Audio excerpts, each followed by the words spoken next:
ये परमात्मा की हमारे ऊपर एक बहुत बड़ी कृपा है। अब आप बोल रहे हैं तो आप बातें बना रहे हो तो देखिए साथी, इसी में राज है सारा जिंदगी का। भौतिक तौर पे मैं बोल रहा हूँ, भौतिक तौर पे आप सुन रहे हैं। आपके भाव क्या है? इस भाव से आप जो चाहो जो हासिल कर सकते हैं। मेरे द्वारा कई बार तो मेरे जुबान से कोई निकले हुए शब्दों को आप बहुत मामूली भी आप ले सकते हैं, बहुत मामूली तौर पर भी ले सकते हैं, नजरअंदाज भी कर सकते हैं, ध्यान को इधर उधर भी रख सकते हैं।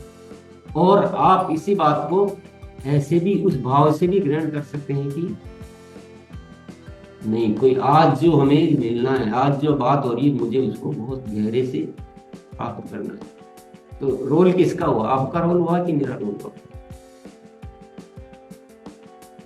तो सभी साथियों से पूरे सप्ताह की मैं बात कर रहा हूँ, पूरे सप्ताह आपको अच्छे से उपस्थित होना है। किसी फंक्शन में जाते हैं, किसी समारोह में जाते हैं, या किसी भी हम सेमिनार में जाते हैं, तो आपकी ड्रेस क्या रहती है? एक नॉर्मल अच्छी ड्रेस तो रहती है, आप अच्छे से तो बैठते हैं, आपके पीछे की दीवार वगैरह तो अच्छी रहती है, आपके चेहरे पे मुस्कुराहट रहती है। वही चीजें तो आपको करनी है, कोई बहुत बड़ा आपको काम तो नहीं कहा जा रहा है। तो ये थोड़ा सा मेहरबानी करेंगे ताकि हम इस आयोजन को अच्छे से अच्छा सफल बना सके। ये मौके होते हैं जो ईश्वर हमें प्रदान करता है। सौभाग्यशाली वह होता है जो ईश्वर द्वारा प्रदत्त हर मौके को मायने उसको समझता है। तो मित्रा देवी जी, थोड़ा सा जाग जाइए, थोड़ा सा आपको अटेंटिव भी रहना है, यानी अलर्ट भी रहना है। आप कभी कभी क्या ऐसी मुद्रा में बैठते हैं कि आपका होना और नहीं होना एक जैसा हो जाता है, तो वो नहीं करना। चलिए आगे बढ़ते हैं, थोड़ा सा बातचीत करते हैं। ये देखिए कि ये जिंदगी का एक बहुत बड़ा सूत्र है जो आपको इस चित्र में दिख रहा होगा। हमारे जीवन में जो हमारे भाव है, जो हमारे भीतर की जो एक आत्म शक्ति, जो चेतना है, उसमें कुछ चीजें हम डालेंगे। जैसे जमीन में हम जो बीज डालते हैं वही वृक्ष बनता है। आप अगर एप्पल का बीज डालेंगे तो आपके एप्पल उग जाएगी, लेकिन नीम का बीज डालेंगे तो नीम। जमीन वही है, जमीन अलग नहीं है, पर उस बीज में ऐसी शक्ति होती है कि वो वैसे ही न्यूट्रिएंट्स खींच लेती है और वही चीज आपके बन जाती है। तो आपको जीवन में कुछ बहुत बड़ा कुछ करना है। इसको थोड़ा हम एक उदाहरण से समझते हैं। हम ऐसे बहुत महापुरुषों की कहानियां सुनते हैं जिन्होंने इतना बड़ा काम किया कि कभी भी ये इतिहास उसको भूल ही नहीं सकता।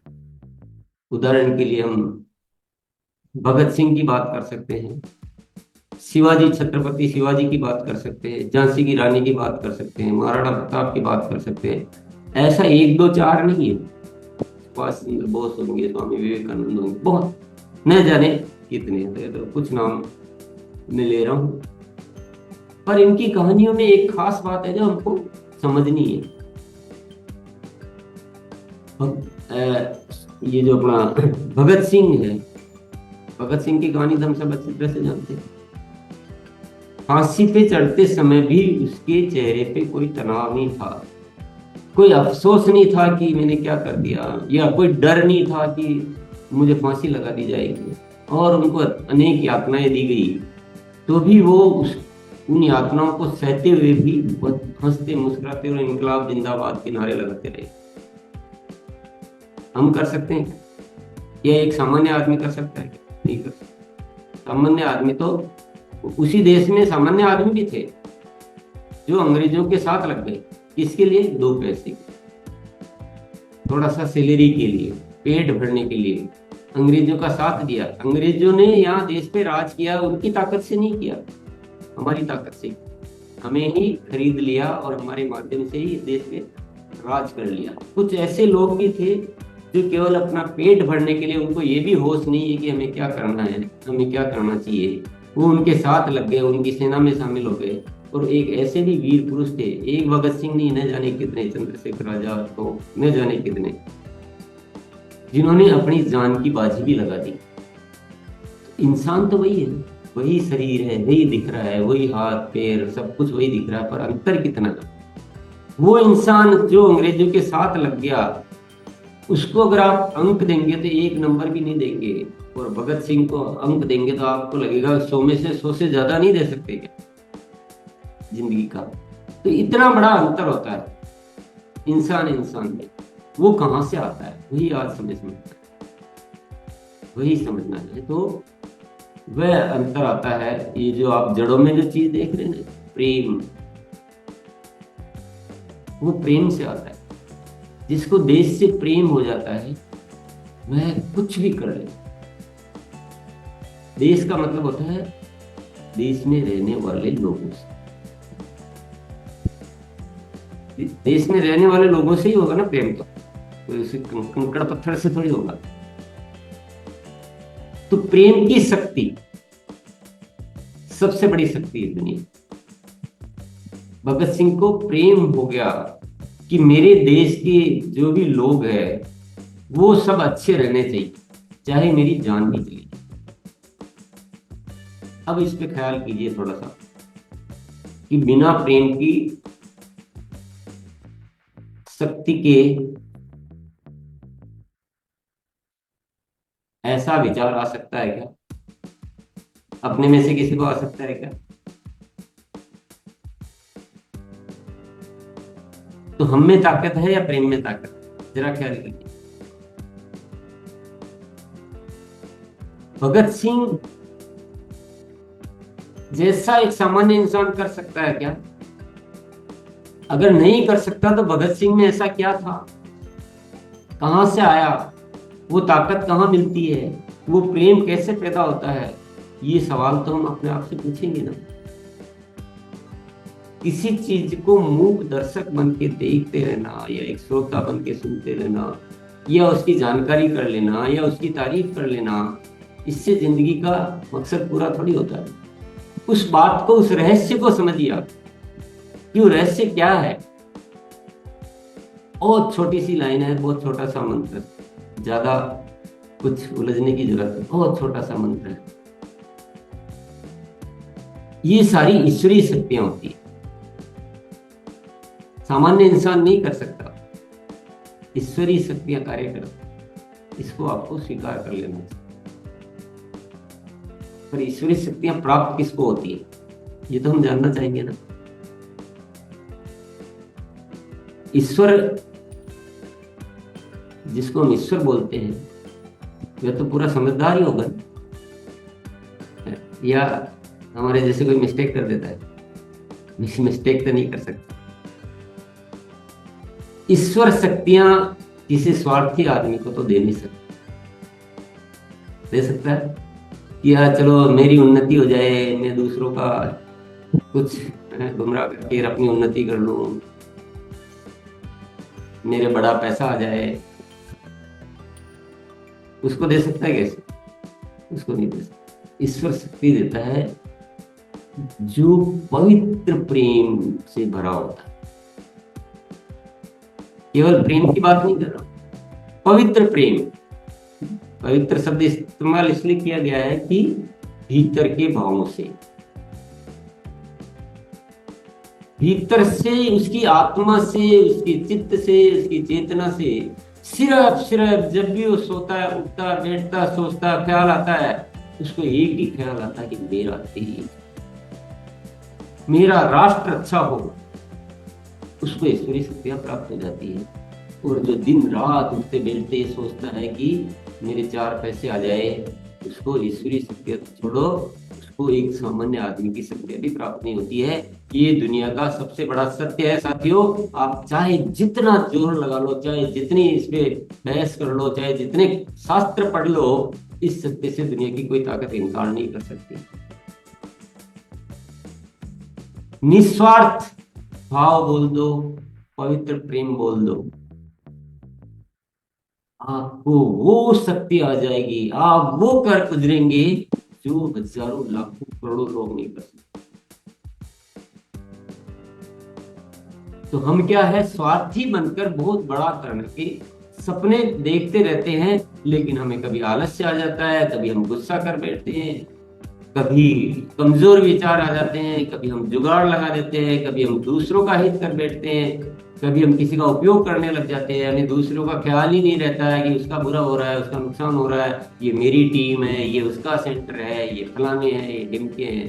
ऐसे कमजोर विचारों को शक्तियाँ प्राप्त नहीं हो सकती। ईश्वरीय शक्तियों पे आप विश्वास करते हो नहीं करते हो, वो आपकी इच्छा और ईश्वरीय शक्तियाँ होती है। हमारे विश्वास करने और नहीं करने से वो खत्म नहीं हो जाएगी या बन नहीं जाएगी। अन्यथा कौन ऐसा इंसान हो सकता है जो फांसी पे चढ़ते हुए भी मुस्कुरा सकता है? कौन ऐसा इंसान हो सकता है जो घास की रोटी खाकर भी अनेक मुगलों को परास्त कर सकता है? इतनी इतिहास में कहानियां हमने पढ़ी है जिनको हमको सुनकर आश्चर्य होता है कि ऐसा कोई हो सकता है, ये तो इम्पॉसिबल है। मीरा को जहर का प्याला भेजा गया, जहर हंसते हंसते जहर पी गई मीरा, और वह उसके लिए अमृत बन गया, क्योंकि उसके भाव कैसे थे। तो साथी ये सारी पवित्रता में शक्ति, पवित्रता, प्रेम। तो हमें क्या करना है? हमें तो कुछ भी नहीं करना है साथियों, इतनी तो तपस्या हमें करनी ही नहीं है। हमें तो केवल एक ख्याल अपने भीतर बढ़ना है कि मेरा जीवन का मकसद है नए भारत का निर्माण। सिर्फ मेरा जीवन का एक ही मकसद है, सोते उठते बैठते समय मेरे एक ही विचार आता है, इस भारत के लोगों के जीवन में कोई दर्द दुख नहीं रहना चाहिए, सबको खुशियां मिले, सब अच्छे हो, सब स्वास्थ्य समृद्ध हो, सब में प्रेम हो, सब में भाईचारा हो। एक बड़ी क्रांति करनी है, पर ये पवित्रता से होना, बनावटीपन, जुबान से बोल रहे कुछ, मन में चल रहा है कुछ। तो आप और मैं थोड़ी है जो पहचान नहीं पाए, वो ईश्वर है, वो भावों से समझता है। उसकी जुबान नहीं होती, उसके शब्द नहीं होते, उसके चेहरे मोहरे नहीं होते, मुझे एक भाव है, जो एनर्जी, भाव एनर्जी है, जो वो वहां से कनेक्टेड रहता है। ईश्वर करके देखो, पता चल जाएगा। तो ये जो आभार कार्यक्रम है जो दो बार पहले हुआ था, तो हमने बहुत सारे साथियों ने मिलकर उन विचारों से हम रूबरू हुए, उन शक्तियों को हमने जाना, उन शक्तियों को हमने पहचाना, और इतना एक अद्भुत परिवर्तन सब साथियों ने महसूस किया। बहुत सारे साथी नहीं आ पाए, नहीं शामिल हो पाए, सब तक आना संभव भी नहीं है। उसी प्रेरणा से ये सप्ताह हमने डिजाइन किया है। मेरे प्यारे साथियों, एक ही निवेदन है, एक ही अनुरोध है, कोई पैसा आपका खर्च नहीं होना है, कोई अतिरिक्त समय नहीं लगाना, कोई यात्रा आपको नहीं करनी है, और ये काम आपको जरूर करना है कि आपकी टीम का हर साथी इस कार्यक्रम को ज्वाइन करे। आपके परिवार वाले भी करे तो कोई दिक्कत नहीं है, आपके दोस्त भी करे तो कोई दिक्कत नहीं, क्योंकि हम क्या करते हैं ये पूरी दुनिया जाने तो कोई परेशानी की बात, कुछ गलत नहीं है, ये काम आपको संभालना है। और बात क्या होती है, क्या निकलेगी, मुझे पता नहीं है, लेकिन जो भी होगा वो ऊपर वाले की इच्छा से हो रहा है। तो हमें इतना ज्यादा क्या दिमाग, ज्यादा क्या चिंता, हमें तो केवल इस यात्रा में अपने भाव से शामिल होना। ईश्वर कुछ न कुछ बड़ा करना चाहता है। आरसीएम इस धरती की एक ऐसी घटना है जिसमें अगर हम सब साथी मिलकर उसी डिजाइन से, जिस डिजाइन से ईश्वर करना चाहता है, उसी भाव से, उसी तरह से, उसी एनर्जी से, उसी तरीके से हम सब मिलकर शामिल हो जाते हैं, तो मैं गारंटी करता हूं कि इस दुनिया में, इस धरती पर एक ऐसी घटना घटित होगी जो आज से पहले कभी हुई नहीं। पर हम जो चाह रहे हैं और हम जो सोच रहे हैं वो बिल्कुल अलग है, और आरसीएम जो चाह रहा है और जो ईश्वर हमसे करवाना चाहता है वो बिल्कुल ही अलग है, वो बिल्कुल ही अलग है। बहुत बड़ा अंतर है, उस अंतर को आज समझना है। वो हमें इस स्वार्थ के दलदल से बाहर निकालना चाहता है। स्वार्थ में जीकर हम इतने छोटे हो जाते हैं, इतने छोटे हो जाते हैं, इतने छोटे हो जाते हैं कि पशु पक्षियों से भी हम बुरे हो जाते हैं, उससे भी नीचे हो जाते हैं। हम 1500 रुपए में बिक जाते हैं और 2 कौड़ी के रह जाते। यही इंसान जो ईश्वर का प्रतिरूप है, स्वार्थ में इतना घटिया बना देता है, इतना कमजोर बना देता है कि हम खत्म हो जाते हैं। दिख रहा है जीवन, लेकिन हम शून्य हैं, चींटी से भी छोटे। लेकिन जब हम निस्वार्थी बन के देश प्रेम, दुनिया से प्रेम करने लग जाते हैं, पवित्रता से प्रेम करने लग जाते हैं, तो हम विराट हो जाते हैं। और कोई बलिदान नहीं देना, हमें कोई फांसी पे भी नहीं चढ़ना। हमें हमारे तो सैनिकों को देखो आप वीर सैनिकों को देखो, अंदर से इतना प्रेरित कर देता है। वो तो हंसते हंसते गोली खा लेते हैं। कोई पीछे मना कर देता है कि नहीं अभी तो कश्मीर में बहुत खतरा, मैं तो नहीं जाऊंगा ड्यूटी पर, बोले मुझे नौकरी से निकालो, कहता है क्या? उस फाइटर जेट विमान में जाके ऊपर बिंदास होके जाके उड़ पड़ते हैं। आएंगे कि नहीं आएंगे पता नहीं, पीछे बच्चे है, पत्नी है, परिवार है, 1 मिनट भी नहीं सोचते। उनका जीवन जीवन है।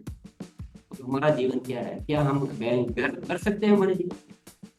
अगर नहीं कर सकते तो आज से हमें उस जीवन में वो रूपांतरण लाना है कि हम भी गर्व से कह सकते हैं कि हम भी इस देश के सिपाही से कम नहीं। हमारा जीवन भी मायने रखता है, मेरा होना इस धरती पर मायने रखता है, मैं कोई मामूली नहीं। एक बहुत बड़ा रूपांतरण लाना। स्वार्थ को बिल्कुल छोड़ दो, भूल जाओ। इस स्वार्थ की सोच की जरूरत ही हमें इसलिए पड़ रही है क्योंकि हमने प्रेम को पहचाना नहीं, हमने देश हित में काम नहीं किया। नहीं तो इतना कुछ सोचने की जरूरत नहीं है। और आरसीएम एक पहली ऐसी घटना है क्रांति की जिसमें देखिए दुनिया में जितनी भी क्रांतियां हुई ना, उसमें कुछ न्यौछावर करना पड़ा, उसमें बलिदान करना पड़ा, उसमें मतलब जीवन के सारे सुखों को समर्पित करना। आरसीएम पहले एक ऐसी क्रांति है जिसमें आप जितना देश प्रेम करेंगे उतना ही आप समृद्ध हो सकते।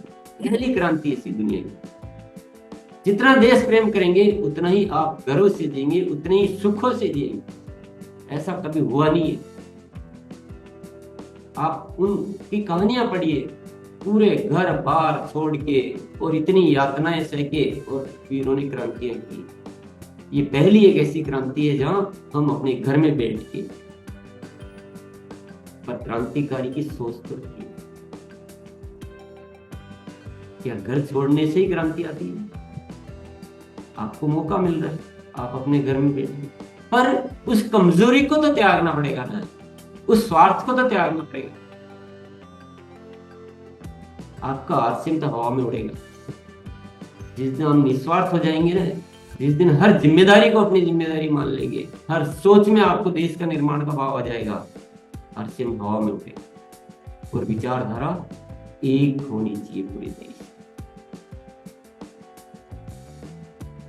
आपको कभी किसी आरसीएम में कोई शक लगता है, कोई डाउट लगता है कि आरसीएम आपके साथ कुछ गलत कर देगा? आपको मुझ पर कोई शक लगता है कि मैं आपको कुछ गलत सिखा दूं? मैं आपको कोई आपको मजबूत तो बनना पड़ेगा साथ। आपको कौन सी विचारधारा में जीना है, कौन सी विचारधारा में रहना है, ये आपको तय तो करना पड़ेगा। आप सोचते हो कि आरसीएम को चलाने के 10-20 रास्ते हैं, ये गलत है। ये हीरो का रोल नहीं है।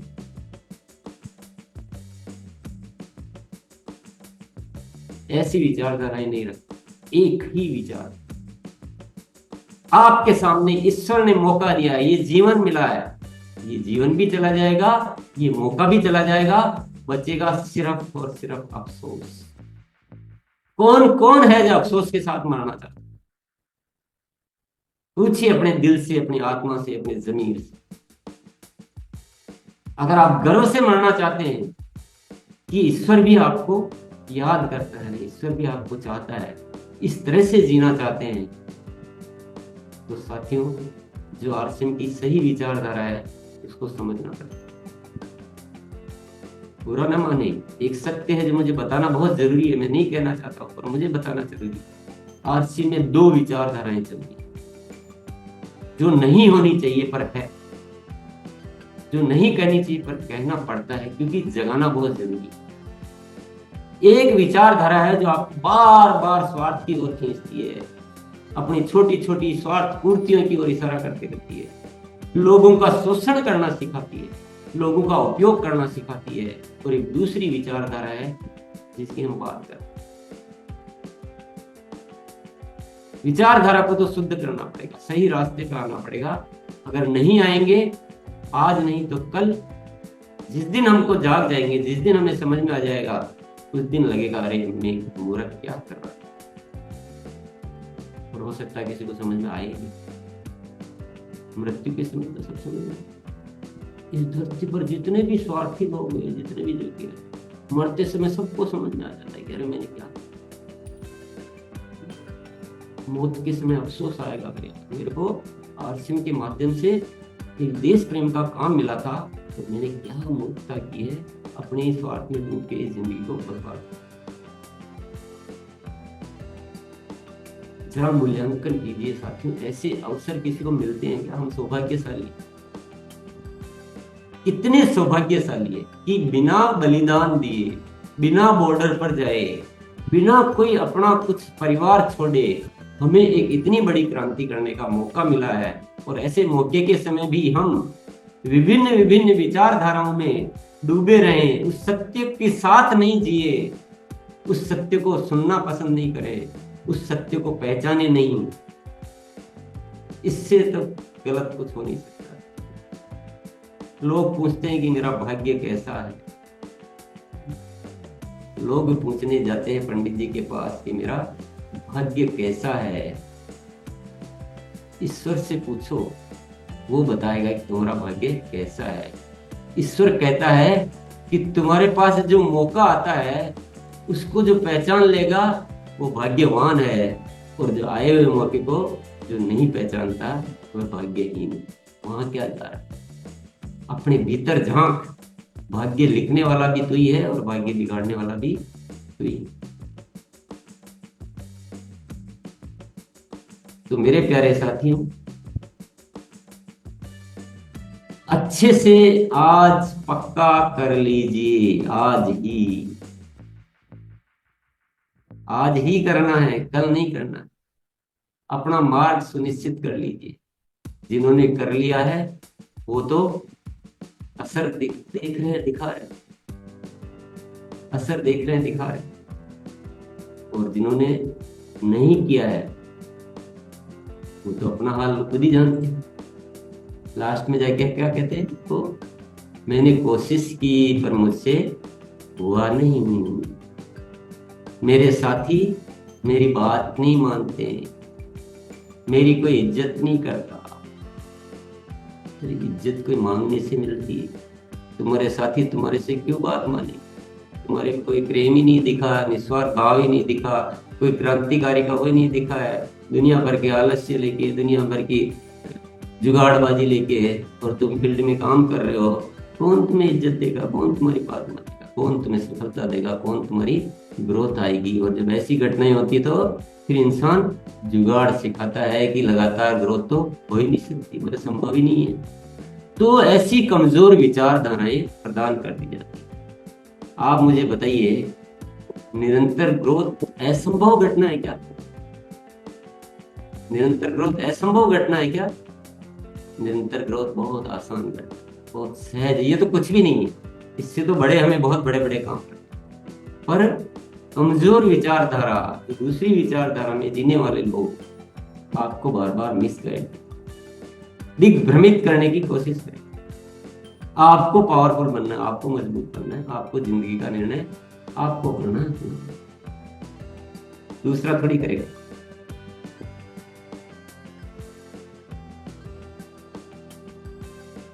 तो अलग अलग दिन अलग अलग विषयों पे हम चर्चा करते रहेंगे। 7 दिन का सप्ताह है, अपने अच्छे से तैयारी कर लें। और भी जो साथी आज शामिल नहीं हो पाए, भूल गए, चूक गए, ध्यान नहीं है, या जिनको टाइम नहीं है, जो या बहुत सारे साथी इसको महत्वपूर्ण भी नहीं मानते हैं, तो मैंने कहा चलो सब रोज नहीं आ पाते तो कम से कम 7 दिन तो बुलाया जा सकता है, बुलाया जा सकता है, इतना टाइम तो निकाला ही जा सकता है। तो इसलिए 7 दिन का स्पेशल वीक बनाया गया है। जो भी ऊपर से प्रेरणाएं होती है तो मैं तो वही करता रहता हूँ। मैं जो बोल रहा हूँ मैं कुछ बोल ही नहीं रहा हूँ, मुझे तो पता ही नहीं होता है क्या बोलने वाला हूँ, क्या होने वाला है। जो ऊपर से इशारे मिलते हैं वही आपके सामने प्रस्तुत करते हैं। मैं जीता भी उसके इशारों से हूँ, करता भी उसके इशारों से हूँ, और मुझे कुछ करना ही नहीं पड़ता। आप साथियों आश्चर्य करोगे कि हर्षिप का जो इतना सारा डेवलपमेंट है वो एक स्वाभाविक है। आप सोचते हो कि मैंने कोई हिमालय पे जाके तपस्या की होगी, कुछ किया होगा। मैं बहुत मामूली सा एक बीकॉम पढ़ा हुआ इंसान हूँ, मैं जीवन का बहुत सामान्य से इंसान। सिंपल एक थ्योरी पकड़ रखी जीवन में कि अपना जो डायरेक्टर है, अपना जो निर्देशक है ऊपर वाला, पर वो जो कहता है वो करते रहो, उसमें कभी दिमाग नहीं लगाना है उसके। अब उसने बोल दिया कि नए भारत का निर्माण, अब आप समझ जाइए मेरी कहानी को। नए भारत का निर्माण है, वो बहुत बड़ी बात है। जो अभी हम कर रहे हैं वो कुछ भी नहीं है, शून्य भी नहीं है, उसके एक नंबर भी नहीं दे सकते। फिर भी वो कहता है कि तुम लगे रहो, एक न एक दिन होगा। तुम्हें अभी और तपस्या करनी है, तुम्हें और भी कुछ प्रयास करने हैं, तुम जो अभी कर रहे हो कम है। मैं बस समझ जाता हूँ कि मुझे और कुछ करना, बस उसके इशारों से चलते रहते हैं, काम होता रहता है। मुझे पता है अभी जो हो रहा है वो कुछ भी नहीं है, लेकिन मुझे विश्वास है कि अगर वो चाह रहा है एक न एक दिन ये जरूर होगा। वो कुछ अपने आप बताता रहता है कब क्या करना है, कब क्या मौका आएगा, क्या वक्त है, क्या करने का, वो सब कुछ होता रहता है। और मुझे भरोसा है, तो मैं ईश्वर को बहुत बहुत धन्यवाद देता हूँ। आप सब साथियों को बहुत बहुत धन्यवाद देता हूँ, जिनकी वजह से आज जो भी घटना घटित हो रही है, जो भी हम बात कर पा रहे हैं, इतना बड़ा सपना देख पा रहे हैं, तो उसमें आप सब साथियों का बहुत बड़ा श्रेय है, बहुत बड़ा योगदान है। आप सबको मैं बहुत बहुत धन्यवाद देता हूँ। बहुत तहे दिल से मैं प्रेम करता हूँ, इस देश से प्रेम करता हूँ, और मेरी दिन रात एक ही तमन्ना रहती है कि इस देश में रहने वाला हर नागरिक बहुत खुशी से जीवन जिए। दुख से जीने के लिए हम पैदा नहीं, हम सुख से जिए। तो बहुत बहुत धन्यवाद। आज के लिए मैं अपनी बात को यहीं विराम दूंगा, क्योंकि हमारी जो परंपरा है कुछ साथियों से उस बात को फीडबैक लेना, उसको जरूर हम कायम रखेंगे, क्योंकि सिंगल मतलब एक पक्षीय वार्ता अपना यहाँ का प्रारूप नहीं है। तो हम चलते हैं, जो भी साथी व्यक्त करना चाहे अपने विचार वो कर सकते हैं। धन्यवाद सर। शुरू करते हैं और पहले बुलाते हैं आदरणीय श्याम सर। सर स्वागत है सर, आइए प्लीज।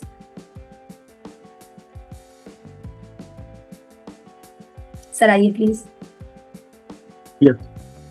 आभार।